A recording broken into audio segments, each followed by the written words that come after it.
Program Rumah Murah Berpenghasilan Rendah atau MBR yang dilakukan di Sumatera Selatan hingga kini masih cukup diminati oleh masyarakat. Bahkan hingga semester kedua saat ini program MBR telah mencapai 6.000 unit. Angka tersebut sendiri cukup tinggi dibandingkan dengan daerah lainnya di Indonesia. Secara umum, program rumah MBR yang dilakukan di Sumatera Selatan sendiri sebanyak 15.000 unit.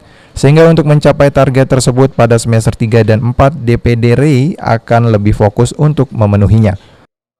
Untuk angka kemarin kita sudah mencapai di angka kurang lebih di angka 6.000 unit dari target 15.000 yang kita targetkan.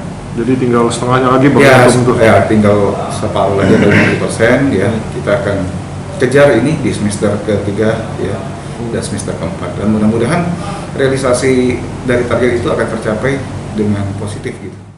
Untuk lokasi program Rumah Murah Berpenghasilan Rendah atau MBR ini sendiri dilakukan di daerah pinggiran.